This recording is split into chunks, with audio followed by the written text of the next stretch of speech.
Sona moja imetengenezwa kwa njia spesheli ili kupambana na maumivu kwa haraka. Sona moja ina aspirin kama kiungo. Sona moja, kitulizo kamili. Maumivu yakizidi, pata ushauri wa daktari.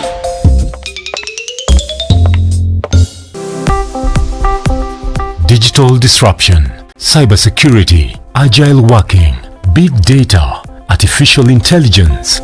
COVID-19 has pushed stakeholders into rethinking and fast-tracking the role of technology in day-to-day life, from e-learning, e-commerce, e-delivery, e-banking to e-clinics. Innovation has become a matter of survival and not just a goal for the future. On Thursday, 14th May 2020, the Nation Media Group will hold a live virtual Nation Leadership Forum from 7:30 p.m. on NTV. It shall delve into the impact of COVID-19 on the technological transformation of various industries and what this acceleration means to a population that may not have all the tools to benefit from it. Nation Leadership Forum. Engaging society, impacting the nation. Education is key. Education to develop a nation. Education giving every learner the material for learning. KICD, every stage from ECD. KICD, shule ya msingi na ya upili. KICD, mahitaji maalum na waalimu. KICD, for your curriculum. KICD, the Kenya Institute of Curriculum Development, nurturing every learner's potential. Did you know that Tuskys cares for you during this difficult time? Stay home and stay safe and buy all your shopping from the comfort of your home from www.tuskys.dpo.store. Buy fresh mboga, vegetables, foodstuffs, meat products, bakery products, detergents, all clothing and footwear, books, board games, gym accessories, households and cookery online. Kindly visit www.tuskys.dpo.store to place an order and get delivered to your doorstep. You can also order directly on WhatsApp on 0110-909-781. Reach us on 0709-382-334 for any inquiries. The Governor of Kisumu, His Excellency Professor Peter Anyang' Nyong'o, is pleased to announce to all property owners 100% waiver on all outstanding interest and penalties on land rates valid from 24th April to 31st May 2020 to cushion them from the effect of coronavirus pandemic. Payments should be made to Kisumu County Revenue account details on your screen and deposit slips to be presented to the respective sub-county revenue offices for database update. Any unpaid rates after the waiver shall attract reinstatement of the whole amount owed. County Government of Kisumu, Harbour of Prosperity. Dettol's main objective is to help children protect themselves from diseases. Do you know how we get illnesses like diarrhea, cough, and cold? no. They are spread through germs on your hands. Your hands collect germs that causes diseases. You pick up germs from any surface, like when you don't wash your hands after going to the toilet, while playing. And then you can get sick because of germs. That's why you need to fight germs to stay healthy by washing your hands regularly with Dettol soap that gives the best germ protection ever against many illness-causing germs. Wash, wash, wash your hands. What you have to do is bath, bath, bath yourself. Dettol soap every day. Wash, wash, wash your hands. The Directorate of Occupational Safety and Health Services under the Ministry of Labour and Social Protection calls on all workers to stay safe and adhere to the following basic safety and health at work measures. Observe social distancing. Clean hands frequently with soap and clean water or alcohol-based sanitizers. Wear personal protective equipment like gloves if you are in a frontline job as directed by your employer. Clean and disinfect workplaces. Cover nose and mouth when coughing and sneezing with tissue or flexed elbow. Wear masks at all workplaces and all other public places. Stay at home. Follow all directives by the government. Directorate of Occupational Safety and Health Services, your trusted partner in ensuring healthy workers in a safe work environment. I will never forget the day all our lives changed forever. It's now a reality we will all face. In the midst of a global, unprecedented crisis. But even in the face of this challenge, during these extraordinary times, we've chosen to do more than ever. What we do is not about us. It's about the people who rely on us every day. It's about keeping customers safe while giving them everything they need most at a price they can afford. Because that is our duty. We are always here for you, and we shall proudly serve every day.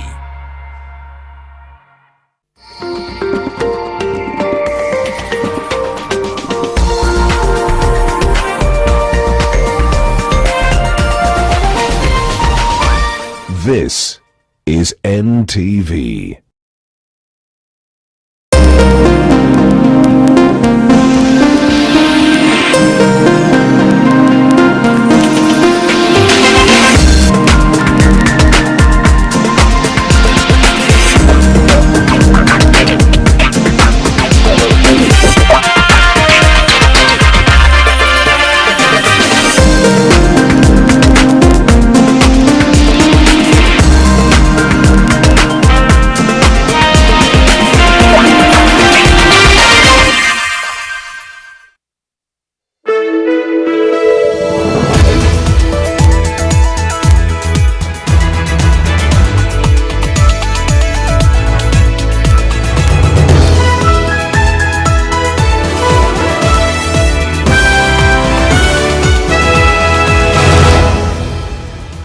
It's the 11th day of the month of May, the year 2020. Good evening this Monday. Great that you're tuning in and watching us live from the Nation Center.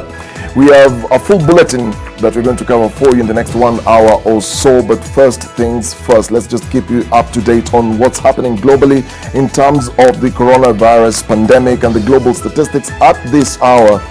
The number of those who are confirmed positive stands at 4,228,896. The number of those people who have died, unfortunately, is at 285,363. Those who have recovered is 1,512,971. In the continent, those confirmed cases, 66,944. Deaths, 2,329. And the number of people who have recovered is standing at 23,610. Now, in the country, the number of confirmed cases at the moment stands at 700, and the number of those people who have died is at 33, while those who have recovered is 251. We have a lot of coverage around coronavirus in the broadcast, but first things, let's look at the highlights. Tonight, deaths and injuries in Kisumu Busia road crash. Mimi nilikuwa nakuja nikajaribu kushika break hapa nikashindwa nikateleza hivi. Trailer ndio ikakuja ikalalia hii gari juu mpaka huko. Hii si mara ya kwanza, ingekuwa mara ya kwanza at least hapa kila siku na mbio. Plus, Kenya's COVID-19 numbers hit the 700 mark as the danger posed at the borders is becoming an even greater reality.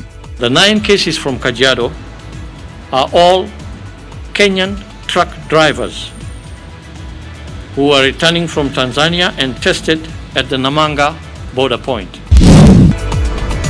Also tonight, Jubilee, a party with no celebrations. President institutes changes in party Senate leadership, sparking a new round of battles. That is preposterous. That is laughable. That is the biggest joke you can have in this part of town. We just need to get all friends of William Ruto in government from all the regions in the country and fire them once and for all. We sampled Kenyans' views on the politics in the pandemic. And more plans to mitigate the impact of the flooding situation. But the raging waters and tumbling earth have hit water supply, birthing fears and frustrations in these pandemic times. Shida yetu hapa ni maji. Na kuna korona. Chakula hatuna, pesa hakuna. Tuko na serikali kweli Kenya.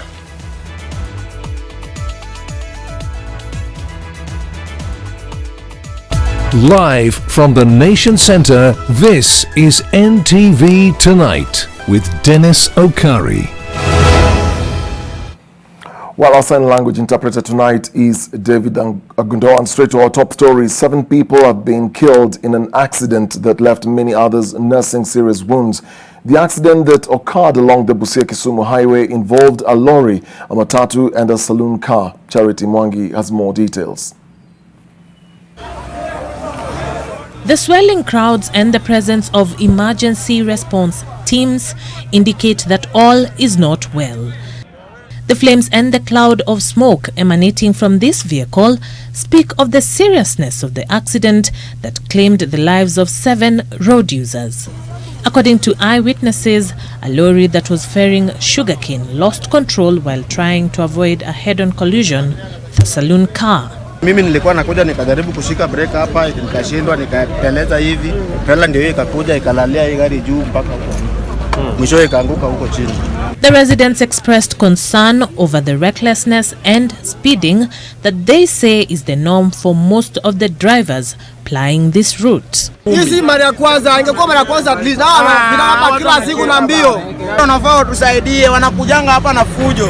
Inakaa wana brakes. Seeing the extent of the damage on the vehicle involved, Benson says he is lucky to be alive. Anasikia kifua kidogo juu ya ile, I think ile impact ya steering, but huyo pia ameumea kichwa, ana bleed kichwa kidogo, atamepelekwa hospitali. As the burning vehicle is extinguished and the wreckage towed away, the residents demanded action against the traffic police manning the road, claiming that they encouraged the recklessness witnessed, a claim the officers vehemently denied. 7 have already passed on, and there are other 6 who have been treated. Those injured were taken to the Chulaimbo Hospital in Kisumu for medical attention. Charity Mwangi, NTV. Tonight, the government says it is considering the option of closing borders where a rising number of confirmations are coming from. 9 Kenyan and 5 Tanzanian truck drivers have tested positive at the Namanga one-stop border point, prompting Interior Cabinet Secretary Fred Matiang'i to announce stringent measures aimed at stopping the spread. NTV's Seth Olale with more imminent measures being weighed to lift the load of Kenya's shoulder. Barely 3 days after Kenyan truck drivers tested positive for COVID-19 in neighboring Uganda, another 9 truck drivers have been infected with the virus at the Kenya-Tanzania border in Namanga, Kajiado County. 5 cases of Tanzanian truck drivers tested at the one-stop border point in Namanga have also been confirmed, with the foreign patients referred to their country of origin for isolation and medical care. Last week, 2 confirmed cases registered in Migori County originated from the Kenya-Tanzania border at the Isebania one-stop border point. This emerging trend is now worrying health authorities, albeit still reluctant to shut the porous borders. Every possibility is on the table and up for discussion, and when the time comes and it is felt it is necessary, that measure will be taken. That is why we have gone even a step ahead to be able to test the Tanzanian drivers from the Tanzanian side of the border in Namanga and keep them there as they await their results, which we then convey to them. So because it will be easy to do contact tracing on their side rather than allow them to cross and of course also put our people at risk. Last week, we raised the level of alertness on our border management across the country. So as it is now, as we speak now, we have a new level. In fact, it's probably the highest level of alertness we have had on our borders since independence. And this affects our borders with Somalia and our borders with Tanzania.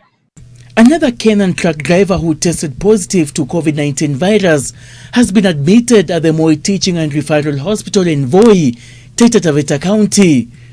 The 9 new cases from truck drivers in Kajiado County are part of the 28 cases registered in the last 24 hours.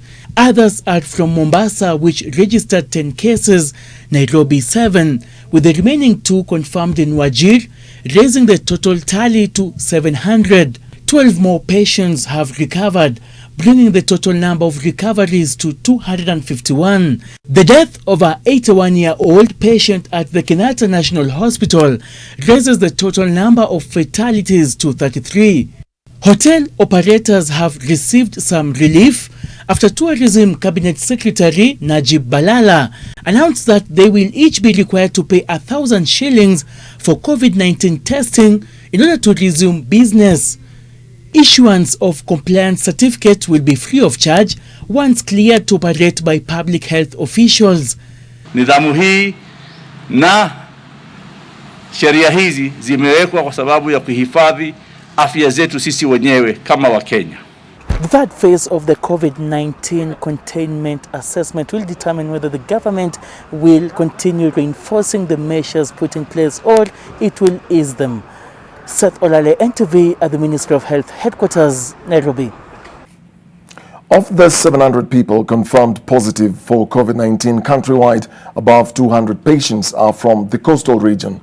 The county has also reported a total of 17 deaths, with the Ministry of Health noting that the disease is becoming more vicious with the elderly. Kevin Mutai reports. Since the beginning of mass testing in Mombasa County, over 5,000 people have undergone testing. 220 of them have been confirmed positive with the virus. Old Town raising new concerns as it alone accounts for 66 of the infected patients.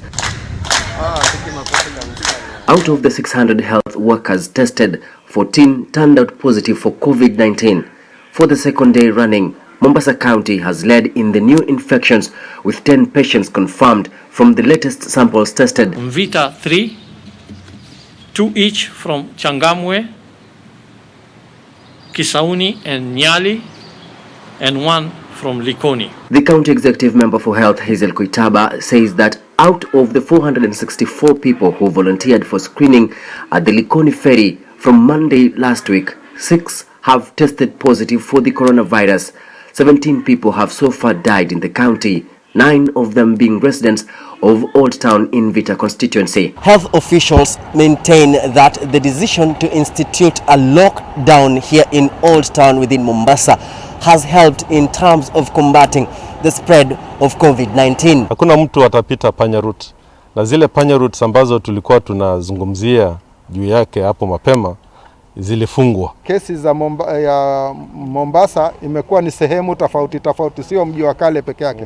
Ikiendelea namna hii, serikali yenu yenye huruma itaanza kurelax mambo kama sehemu zingine. 75 people have recovered in Mombasa and 53 of them have been discharged from the Coast General Hospital after receiving treatment. The question has been why Mombasa has had most of the recent fatalities. Some of these deaths that we are seeing, especially from Mombasa, are mostly aged people, some of whom have underlying conditions. And we know that this virus mostly, those are the groups that are really vulnerable to this virus. The end game of corona ni ku-attack your lungs. All of a sudden, unaweza kuamka ushindwe kuvuta pumzi. That is how people die with corona. With the Ministry of Tourism considering the protocols in reopening the hospitality industry, CS Najib Balala clarified that this would not include accommodation of guests, an important point for the coastal region especially. Tukisema mahoteli tunasema mahoteli pahali pa mankuli, si pahali ya vyumba vya kulala. Pahali ya vyumba vya kulala paka saizi hamna ruhusa. Surveillance teams are also monitoring hotspot areas in Mombasa as contact tracing also intensifies, especially in Vita, where a majority of positive cases come from. Health officials say that the positive rate in Mombasa currently stands at 4.5%. Kevin Mutai, NTV, Mombasa. To politics now. Deputy President William Ruto and his allies are promising President Uhuru Kenyatta a battle as the duo of Elgeyo Marakwet Senator Kipchumba Murkomen and Nakuru Senator Susan Kihika insist they will hold on to their leadership positions even as their offices now have new occupants. According to the duo who addressed a press conference this evening, a State House meeting that ejected them was null and void. Kipchumba Murkomen and Susan Kihika will for now have to be contented with the titles Senator. The two are staunch allies of Deputy President William Ruto and are casualties of a purge orchestrated by President Uhuru Kenyatta in the Jubilee Party that knocked them out and their positions filled immediately. Replacing Murkomen as Senate Majority Leader is West Pokot Senator Samuel Pogisio, while Murang'a Senator Irungo Kang'ata has taken Kihika's position as Majority Whip. But the duo are saying not so fast. We will proceed to perform our responsibilities and duties with honor that was bestowed upon us by the people of Kenya and the fellow senators of Jubilee. According to the two, who promptly called a press conference after a communique from State House effecting the changes, the number of senators who attended the parliamentary group meeting did not meet the required threshold to make any changes in the stewardship of the House. We cannot lead our country through forgery. Please don't forge signatures of our colleagues. They have said no, let the no be no. Jubilee senators are 34. We can add the one for PDR to 35. So at a minimum, they should have had 18 senators to do what they purport to have done. They had 11. The State House meeting, they say, is part of a scheme to sideline DP Ruto as President Kenyatta seeks new alliances ahead of 2022. State House is not Jubilee Party headquarters. State House is a place of honor. It's a place that welcomes all political parties. It's a symbol of national unity, not parochial, divisive politics. Murkomen claims that 22 out of 34 Jubilee senators did not attend the State House meeting as they were having a virtual conference, and the honors of proving the numbers at the meeting was left squarely on the Jubilee Party leadership. On its part, State House, in reporting the changes, did not give names of attendees, neither did they provide pictures of those who attended. Hatutaki kushindana na rais, tulimpikia kura, tukamsupport akuwe rais ya Kenya, tukampatia kazi yake. Mimi siwezi amini ya kwamba Rais Uhuru Kenyatta baada ya kuwa rais anapigania tena kuwa majority leader. But even as they vow to stay put and fight from within, the Ruto-allied senators are chastising President Uhuru Kenyatta to prepare an arsenal as they are sure that he is engaging in a battle that he won't win easily. If you were to compare the day with our political life, we are just at 8 o'clock in the morning. We have a long way. I think politically, we want to wish the president well because it's at 4 o'clock, maybe approaching 5. My advice to the President Uhuru Kenyatta, if he needs to fire or relieve anybody of their position that are allied to the Deputy President, he doesn't need to do it in a piecemeal. He just need to get all friends of William Ruto in government from all the regions in the country and fire them once and for all. The senators are now putting their hopes on House Speaker Kenneth Lusaka, whom they expect to rule on whether the right procedures were followed, as they presented a letter purportedly signed by 22 senators endorsing their continued hold of their positions. Kennedy Muredhi, NTV. Well, with the political house of cards at play, we asked a few Kenyans what they felt about the latest maneuvers within the ruling party. And Mr. President, this is what Kenyans feel about your party's priorities. Sisi tunataka kusikia akiongelelea mambo ya rent, mambo ya vile ataongea na Maradroad wapunguze rent, vile Maradroad wataongea na bank rent ipungue. Sisi hatutaki maneno mingi ya siasa ya politics za 2022. Hiyo imetuchosha for now. Saa hii sisi hatuna hata chakula, hatuna hata nini, hata maji hakuna. Watu wanabebwa na maji na huku. Saa hii afikirie vile watu watakiwa watasaidiwa waache kubebwa na maji. Aachane na siasa. Achana na hawa hata wa Murgugumin na nani wachana na hawa. Hiyo ni kitu kidogo kwako. Lakini kitu kubwa ni hii corona president. Angalia sisi maslahi yetu. Sioni haja ya politics sahi. Politics bado iko time yake. Wacha hiyo mambo ya politics iende mpaka 2022. Angalia mambo ya rent. Watu wanadaiwa rent, watu wanafukuzwa na rent. Saa hii ungekuwa unaangalia uongee na landlord sahi. At least wawachie watu time. Hiyo ni right kwa upande yake. Mimi napongeza. Kazi iendelee. Inji hii hawezi endelea bila siasa. Siasa ni maisha.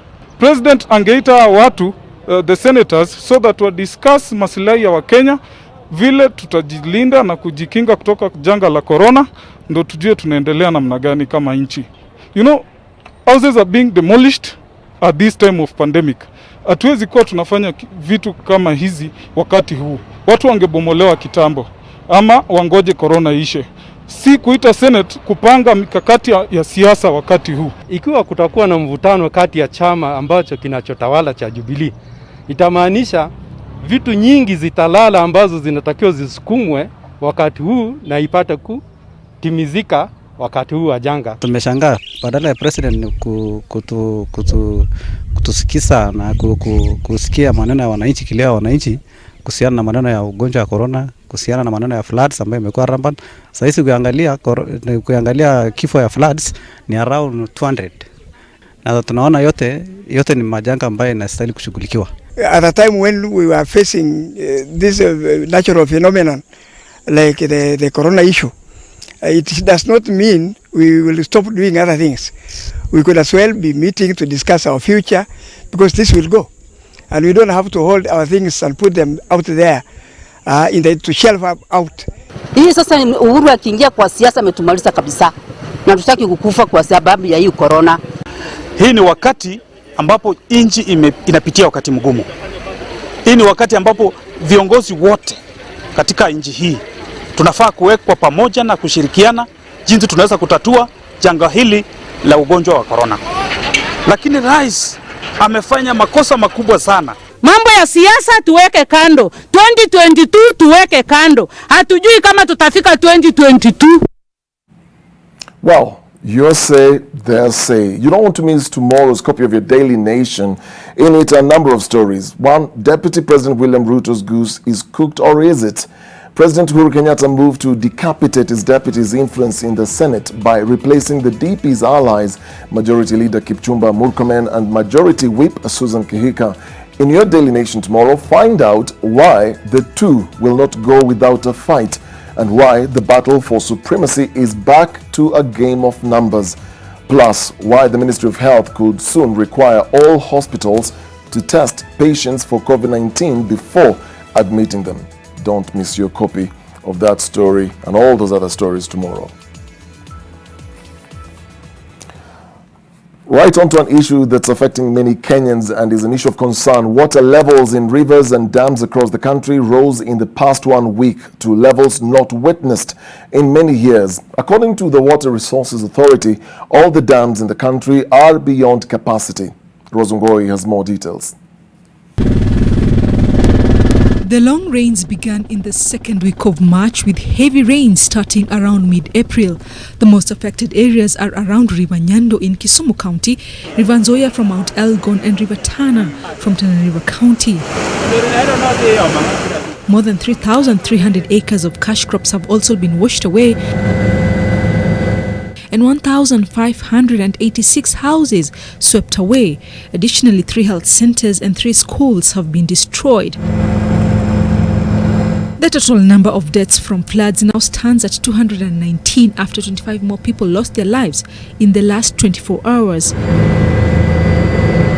Be as it may that the rains signify blessings, they have manifested as a curse, as the Water Resources Authority has observed the soils are already saturated due to the prolonged 2019 October, November and December short rains. The flows have continued to rise, overtopping the banks, and are still very high in all rivers across the country.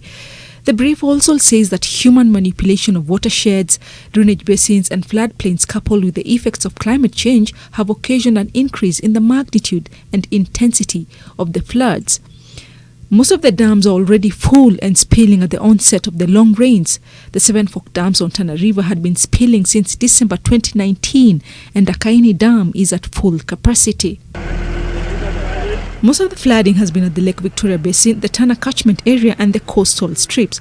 At the Lake Victoria Basin, water levels in all rivers in Nzoia have risen above 6 meters, breaking the riverbanks and breaching dikes, which have caused the displacement of people at Budalangi. The authority has begun putting in place mitigation measures to curb the situation, including a flood early warning system. Long-term measures include plans for the construction of dikes and mega canals and mega dams for flood control. Plans that are, however, coming in a bit too late, given the recurrent nature of the flooding and the increasingly accurate forecasts that are clearly not taken seriously. Muzongoi, NTV. Well, our coverage on the flooding situation in the country continues right after this break. It's 22 minutes past the hour.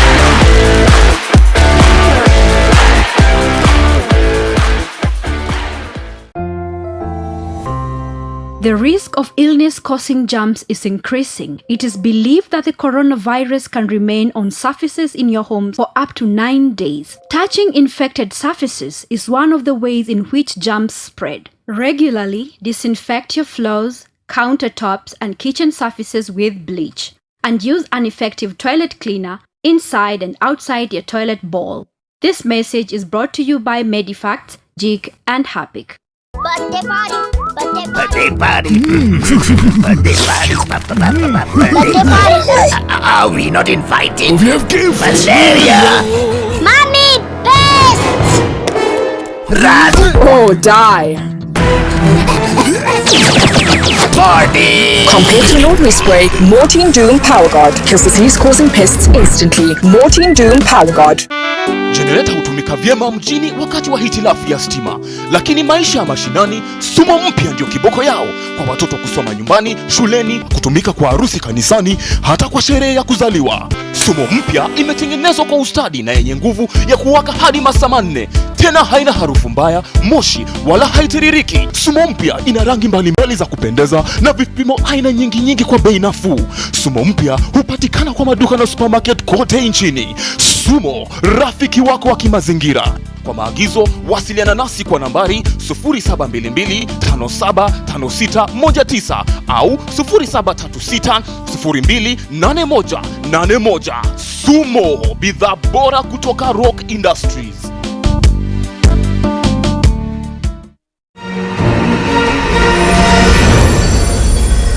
I'm leaving the country, Debbie, tonight. Please come with me too, Debbie. And where will I be meeting you? So why were you asking for her address then? To tell Rock our whereabouts? Is that it? Wasn't me. My cell phone is missing. Maybe he stole it. I've had enough. Stop this already. You've already been caught. When will you stop lying to us? But I am telling you the truth. If you don't believe me, then go search the whole house for my phone, but you'll never find it because I'm telling you it's missing.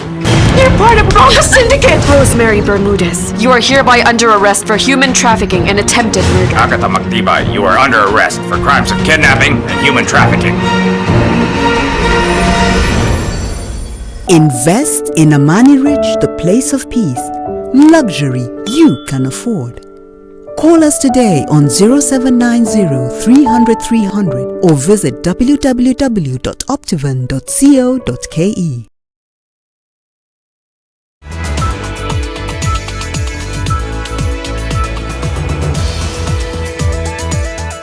Welcome back. General Robert Kibochi has been sworn in as the new chief of the Kenya Defence Forces in a ceremony witnessed by President Uhuru Kenyatta at State House, Nairobi. Sworn in alongside Kibochi were the recently appointed military chiefs, among them Vice Chief of Defence Forces Lieutenant General Levi Mgalu and Commander of the Kenya Navy Major General Jimson Mutai. General Kibochi, who previously served as the Vice Chief of the Kenya Defence Forces, was accompanied to the colorful ceremony by his wife, Tabitha Kariuki. Also in attendance were Defence Cabinet Secretary Monica Juma, outgoing Chief of the Kenya Defence Forces, General Samson Mwadede, among other dignitaries. I, Robert Kariuki Kibochi, Chief of the Kenya Defence Forces, do swear in the name of the Almighty God, that I will be faithful and bear true allegiance to the Republic of Kenya.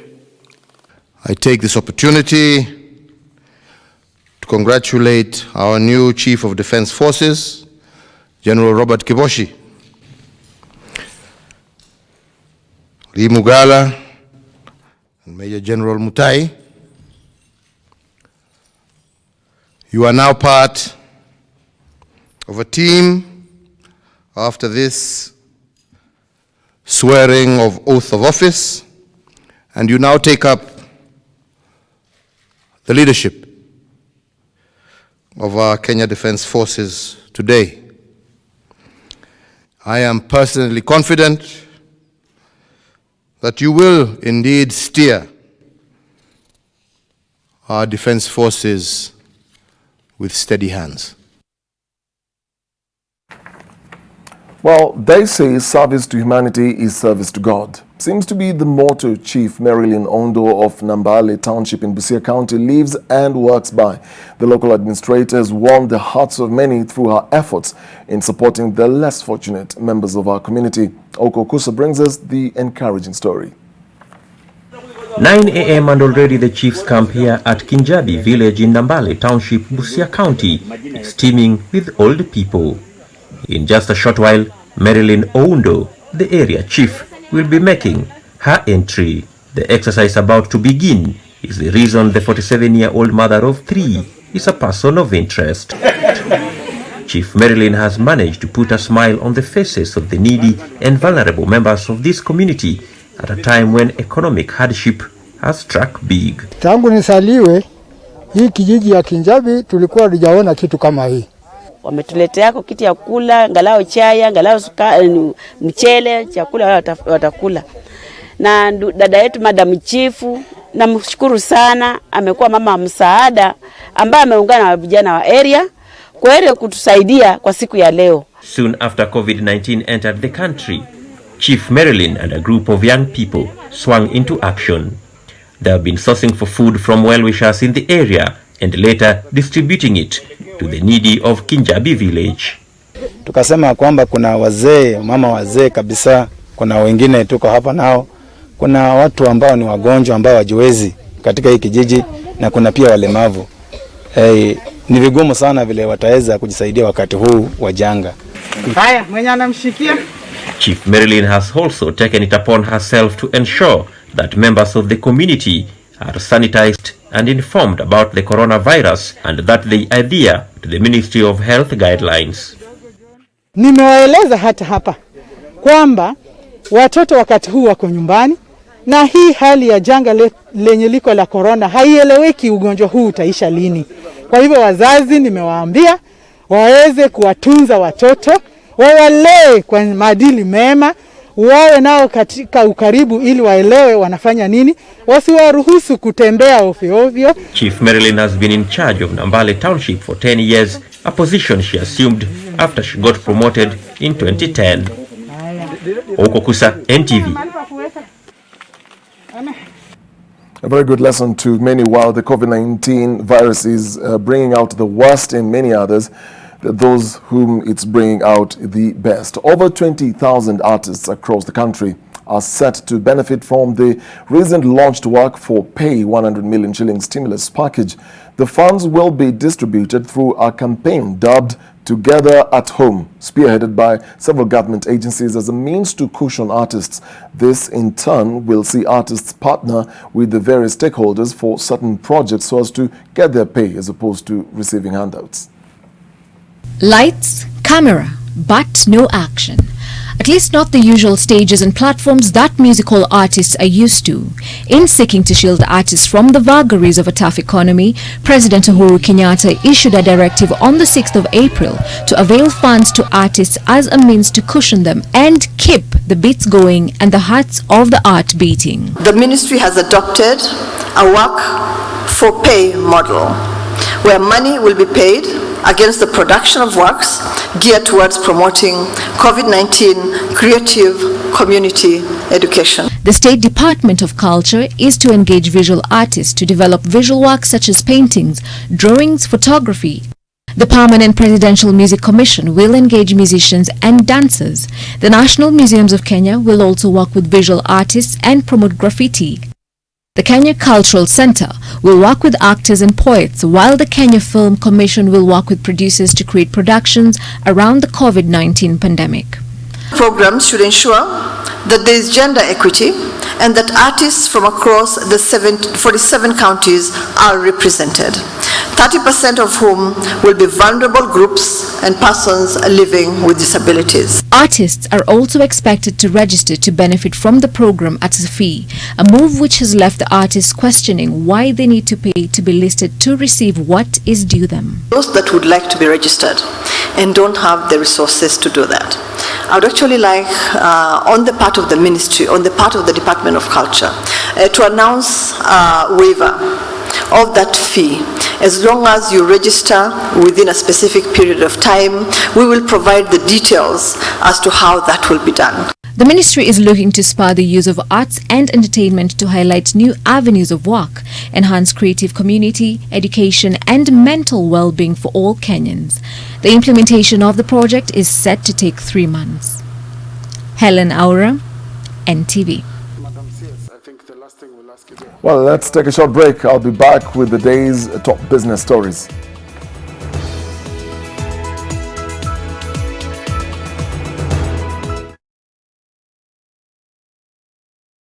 Dettol's main objective is to help children protect themselves from diseases. Do you know how we get illnesses like diarrhea, cough, and cold? No! They are spread through germs on your hands. Your hands collect germs that causes diseases. You pick up germs from any surface, like when you don't wash your hands after going to the toilet, while playing.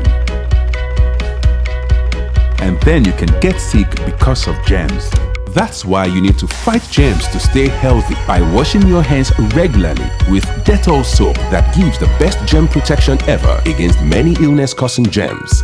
Wash, wash, wash your hands. What you have to do is bath, bath, bath yourself. Dettol soap every day. Wash, wash, wash your hands.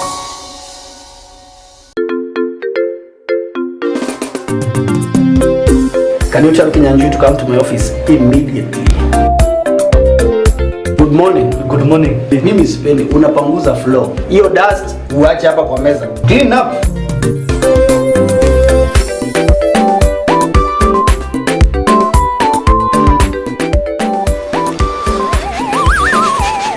Kenyanjui, this is the problem eh? Next time uende ununue selector yako, utengeneze sandwich zako, uachane na sandwich za boss. Selector. The difference is in the taste. Hii uende weke kwa ile githeri yako eh? Welcome to the conferencing service. Emma, carry on, Ken. First quarter sales, they're up 90%. Very good, very good. We are looking at a 55 billion shilling profit by the end of the financial year. Now we are talking. Here we talk billions. Very good. I gotta go. Wacha niendelee na kazi. A person has left the conference. Niko nyumbani. Downloads are very fast. Streaming, eco. And I'm just working from here. Stay connected and work from the convenience of wherever you are. Fiber to the home. Working from home? No problem. Fiber Home has you covered with the fastest and most reliable internet speeds. Get connected today. Kazi lazima iendelee. Selena! Toto, where's mommy? Today's a toilet day. What? Oh. Selena! Toilet day? Tomorrow we're hosting a party and it's a matter of my reputation. It's a toilet, not a white shirt. Even if you spend your entire day cleaning with bleach and detergent, it still won't be party ready. Impossible. Challenge. Harpic 10X. Even if you use bleach and detergent 10 times, they won't give you the same sparkling clean toilet that Harpic 10X will give you.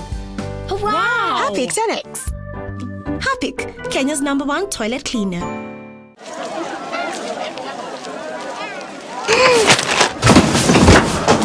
Do your gums hurt? Yeah. Does your toothpaste contain sage, eucalyptus, myrrh, chamomile? All that in one toothpaste? Yes, try Colgate Herbal. Colgate Herbal contains nature's best herbs and Colgate's fluoride technology to give you strong teeth and healthy gums. Ah, Colgate Herbal. Let's go.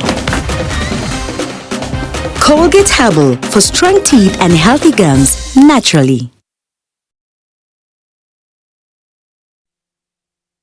NTV Business News in association with KCB Internet Banking. Time now for business. Tourism has been one of the hardest hit by the pandemic, with measures put in place to contain the diffusion of COVID-19 taking a heavy toll on the sector. Businesses relying on the sector are now reeling in losses and on the verge of closure, with travelers opting to keep off attraction sites. Here's a look at how business has been panning out at Thompson Falls in Laikipia County. The breathtaking view of this waterfall in the midst of a dense forest on the fringes of Mount Kenya and the Great Rift Valley is always a sight to behold. One which usually attracts thousands of foreign and local nature lovers. The Thompson waterfalls are located in the southeast of Nyahururu town, overlooking Olengara Narok River at the basement of the renowned Aberdare Ranges. The coronavirus pandemic has shaken up business here. Photographers and courier shop owners who depend solely on tourists have been left with nothing much to do.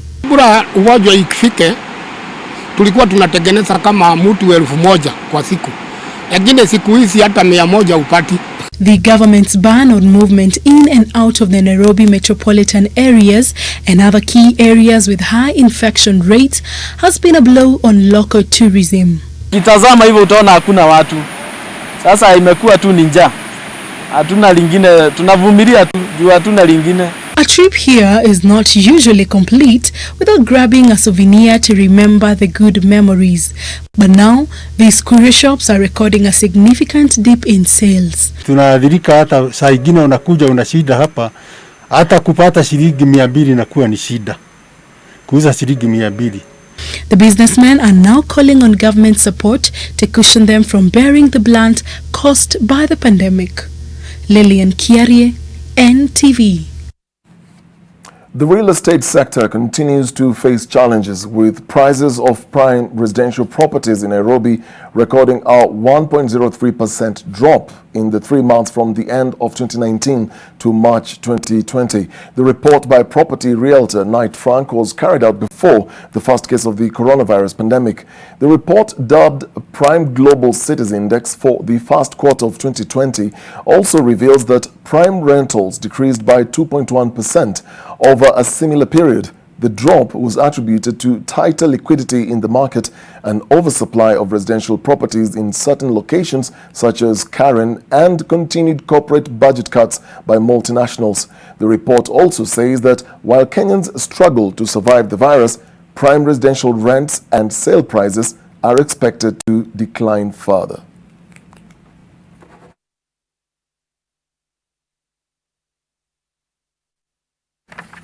The Kenya Private Sector Alliance, KEPSA, has partnered with e-commerce platform Jumia to register and train local businesses on how to sell their wares online. The move is set to benefit thousands of businesses struggling to stay afloat as most companies continue announcing layoffs and salary cuts. KEPSA announced that businesses will be able to register and open their shops on Jumia at zero startup costs and no hidden charges. Jumia is set to cut its commissions on vendors by 50% for locally manufactured goods and to 1% for all businesses enrolling via the digital commerce program for their first month on the platform.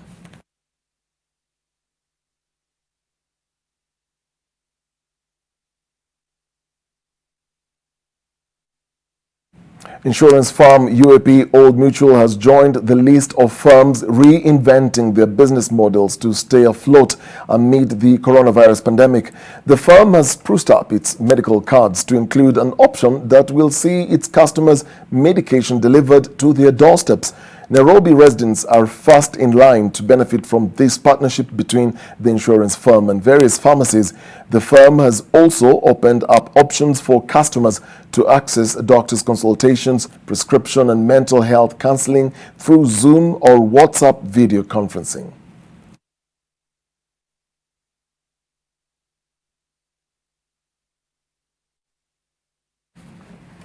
Kenya Airways has asked the Treasury for a 7 billion shillings emergency bailout. This comes after its aircrafts were grounded due to the restrictions on international passenger flights sparked by the coronavirus pandemic that has killed over 280,000 people globally.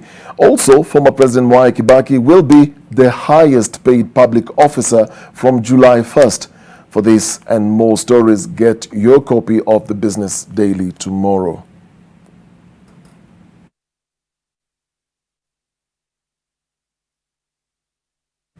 That's where we close business. I'll be back with more stories.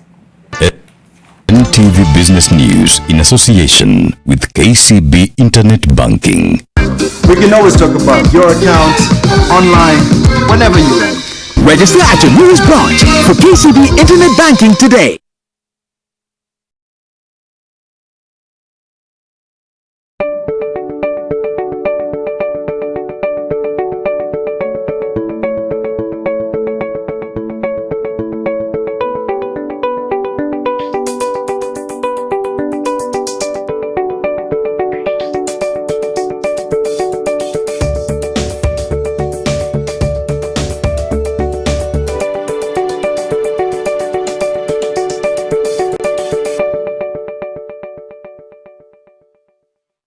John suffers from indigestion. His twin James suffers from heartburn. Sometimes it's the other way around or both. That's why they use Gaviscon Double Action. It soothes within 3 minutes and lasts up to 4 hours. For double relief from heartburn and indigestion, Gaviscon Double Action. If symptoms persist, seek medical advice.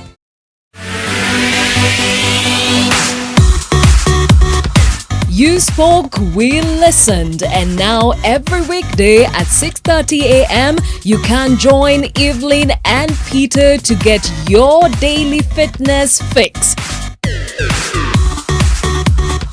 Some booty exercises and some dancing, while at each you could even lose some weight. Get moving, we guarantee you will love it.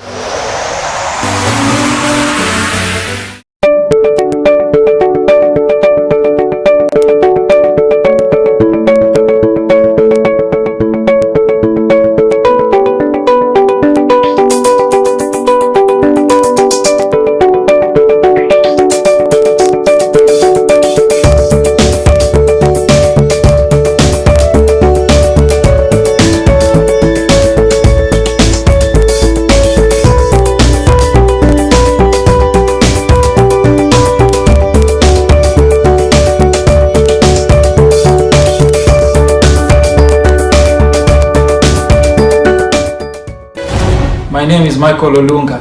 I'd like to take this opportunity to wish all my fellow Kenyans peace and safety during these difficult times as we fight the coronavirus pandemic. Please follow the instructions given by our President, His Excellency Uhuru Kenyatta, and the Ministry of Health as we fight the coronavirus pandemic. For example, wash your hands thoroughly with running water and soap, or use sanitizers where necessary. 2. Keep your environment clean. 3. Stay at home and avoid unnecessary movements. 4. Take the necessary precautions to keep yourself and your family safe. 5. To my fellow athletes, please train in isolation and take unnecessary precautions. We shall overcome this pandemic. May God bless you and God bless Kenya.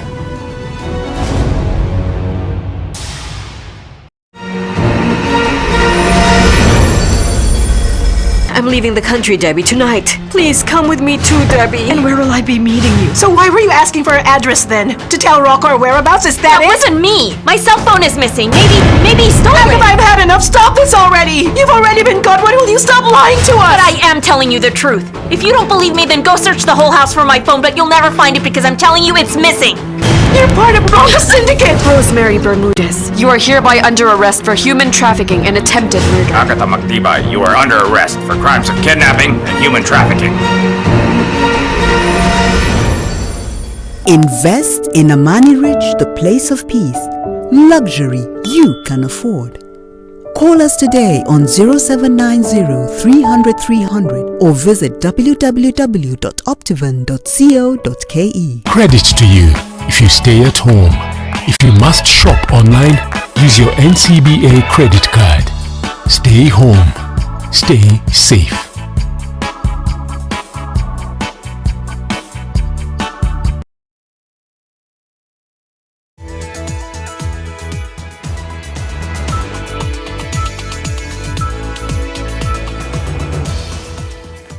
Welcome back to NTV Tonight. The statement that water is more necessary now more than it was in years gone by is not debatable. But what happens when you cannot access clean water, yet you are being flooded with messages on how to stay clean as you pull your weight in the COVID-19 pandemic war? Some Nairobi residents are set to go without water supply for an undetermined period of time as the floods have damaged the supply infrastructure as well as the access roads to facilitate repairs. Anita Nkonge looks at the pain in the capital, especially for those who are not in the list of affected areas, but still hosting dry taps in their homes. Wash your hands. A message that has been reiterated. Wash your hands if you want to help stop the spread of COVID-19. However, in Nairobi County's Mwiki area, this is much easier said than done. Residents here, like various other parts of the capital, have had no clean running water for 3 weeks now and have had to instead line up to various water points to fetch water. And this is lining them up with anger, especially in light of the pandemic. Shida yetu hapa ni maji. Na kuna korona. Chakula hatuna, pesa hakuna. Tuko na serikali kweli Kenya. The residents of the densely populated estate claim the water may be contaminated. Hata hii kisima imechibwa ni maji baya. Hata ni ya sewage. Ni ile ya choo za huko juu, ile inatoboka katika chini. Sasa tutauliwa na corona na tuuliwa na typhoid.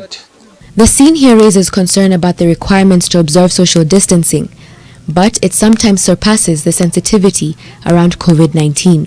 Tunaambiwa to keep distance. Saizi tuko na kaa aje. Mfano tuseme mimi niko na corona. Huyu mtoto kwa nyuma yangu hapa si ashashikwa naye. Naambiwa nawa mikono. Unanawa na nini? The Nairobi City Water and Sewage Company published a list of areas that are facing water shortages in the capital, but Mwiki is not among them. The areas listed are to face interrupted supply due to a landslide at Karamenu River inside the Aberdare Ranges that damaged the water transmission from Sasmoa Dam. This is according to the NCWSC, which said it shut down water production at the Sasmoa Dam treatment works, which supplies 11.6% of water to the capital's population. The heavy rains have somewhat ironically led to water supply shortage. There is still no definite date as to when the supply will be restored. The Athi Waterworks Development Agency says that accessing the site of the damage has been a challenge due to multiple landslides which have occurred adjacent to the pipeline route. This has led to damaged access roads, hampering the swift repair works to the pipeline. As a result, the agency adds the safety of its personnel assessing the site is not assured. This hampers the smooth implementation of protocols issued by the Ministry of Water and Sanitation, which include supply of free water to Kenyans in informal settlements and vulnerable groups from April to June. Furthermore, water service providers were ordered not to disconnect any water supply for the 3 months. The ministry says the measures are being implemented and that they are being monitored by the Water Services Providers Association. However, residents like Edward may disagree. Tunanyanyaswa, serikali iangalie sisi kama wananchi wa Kasarani Mwiki. Anita Nkonge, NTV. Police officers in Murang'a have arrested 9 people who successfully made their way out of the contained Nairobi metropolitan area. The 5 men and 3 women and a child did not have proper documentation to facilitate their crossing from Nairobi metropolis that is currently under containment. Martin Mwaura with the reports. At Murang'a police station, we found a group of people who had been arrested after they illegally exited the Nairobi metropolitan area. Some were seated on the grass, others frantically making calls, while others appeared unbothered by the turn of events. Wakati walifika hapo kwa hiyo kizuizi ambao kuingia Murang'a town, ndio waliweza kushikwa na maofisa wale wanashughulika na kuangalia mambo ya yule anafaa ingie, yule ambaye anatoka wapi, kwa kuhimiza mambo ya hii ugonjwa ya corona. According to Murang'a East Police Boss, the 8 adults and the child had boarded a matatu at Kenol Town after using Panya routes to get to Murang'a County, evading the police roadblock at Blue Post. The police and the county COVID-19 response team deliberated on where to take them as this 3-year-old boy played with his mother, oblivious of what was happening. At the police station, nobody wanted to get near them, including the police officers who also kept their distance in fear of being exposed to the coronavirus disease in case they had contracted it. Hapa tufuate amri ya serikali. Kama uko Nairobi, iko sababu ukitoka kule watu wa reserve hawajui ugonjwa kama uko nayo. Ukienda ukutana na wao, utakutana na watoto, watu wazima, wale wengine wote. Wewe peke yako unaweza maliza kijiji mzima maboma yenu. Kwa hivyo tungoje hii maneno ishi. The police have scaled up surveillance after it emerged that Kenyans were playing tricks to beat the city lockdown. Martin Mora, NTV, Murang'a County. Well, that story from Murang'a County leads us to our last break, and I'll be back after this break with all your day's sports. Stay with us.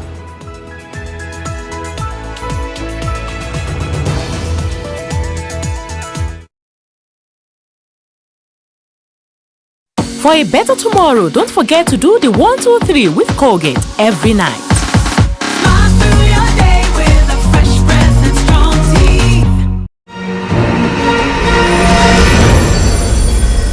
I'm leaving the country, Debbie, tonight. Please come with me too, Debbie. And where will I be meeting you? So why were you asking for her address then? To tell Rocco her whereabouts? Is that it? That wasn't me. My cell phone is missing.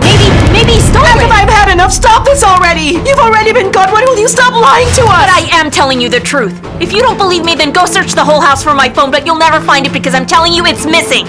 You're part of Rocco's syndicate! Rosemary Bermudez, you are hereby under arrest for human trafficking and attempted murder. Agatha Magdibay, you are under arrest for crimes of kidnapping and human trafficking. Invest in Amani Rich, the place of peace. Luxury you can afford. Call us today on 0790 300 300 or visit www.optivan.co.ke.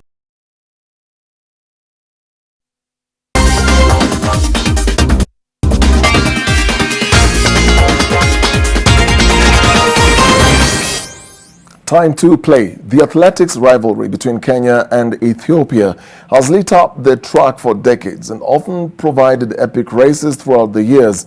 Case in point, Paul Tergat versus Haile Gebrselassie in that unforgettable Sydney Olympics 10,000-meter final in 2000. Now, many are looking forward to a possible battle between marathon world record holder Eliud Kipchoge and Kenenisa Bekele. Ethiopia's long-distance track legend Haile Gebrselassie weighs in. Do you know one thing? The Kenyans are not strong enough without Ethiopians. The Ethiopians are not strong enough without the Kenyans. We need each other. One thing what I want to tell you about Kipchoge, he's a very smart athlete. He's very wise.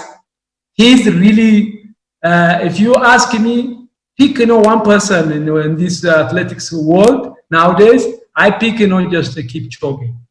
About the character, about his personality, about as a person. Come to just the answer between these two.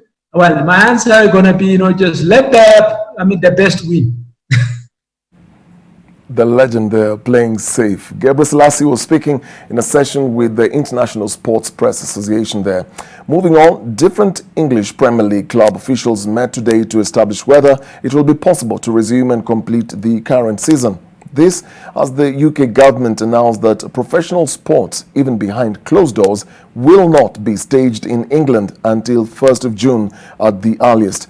The top flight has been suspended since 13th March because of the COVID-19 pandemic, but is aiming to resume in June with 92 fixtures left to play. A vote on whether to use neutral venues wasn't planned during Monday's Premier League meeting, a sign that an estimated 6 or 7 clubs remain opposed to the idea.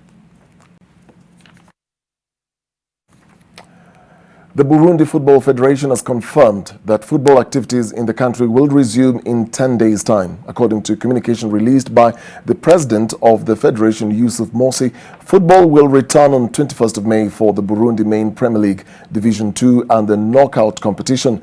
By the time of the forced stoppage on 13th April, the Burundi top tier had 3 rounds left to complete the season, while the President's Cup was at the semi-final stage. And finally, 5 players have tested positive for coronavirus across Spain's top 2 divisions, La Liga has said. The unnamed players are all asymptomatic and are now in isolation. They will continue to be tested and can only rejoin training when they return 2 consecutive negative results. La Liga started testing players last week as part of the protocols in place for training to resume and elite football in Spain to get going again behind closed doors in June. Spain has been one of the worst hit countries in Europe with over 25,000 deaths and 224,390 infections as of 10th of May.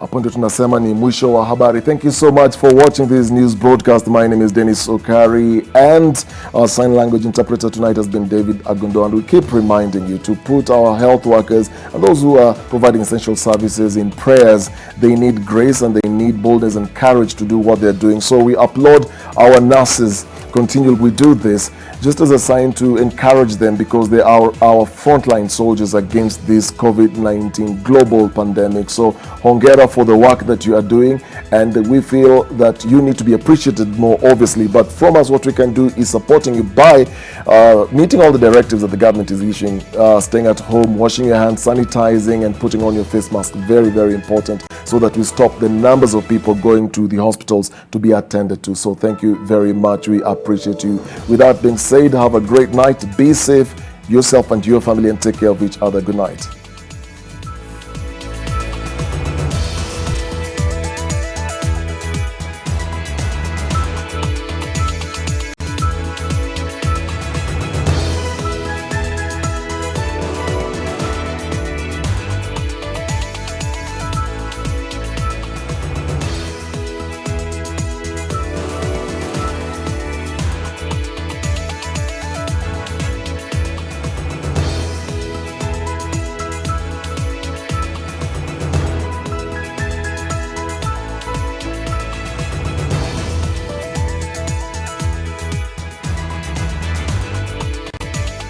Allahu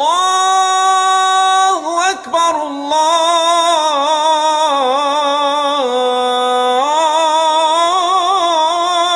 Akbar.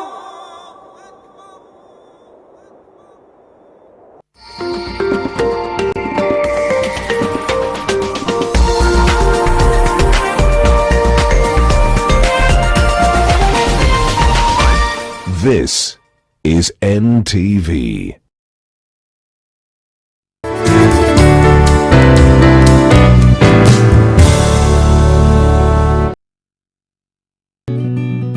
I help women find independence by training them in fish farming. It's tough on my back, joints, and can cause headaches. Panadol Extra relieves multiple types of pain. If symptoms persist, seek medical advice. Kamseptri ni dawa ya kiasili iliyotengenezwa na Kamirizu Herbs. Inatibu magonjwa kama upper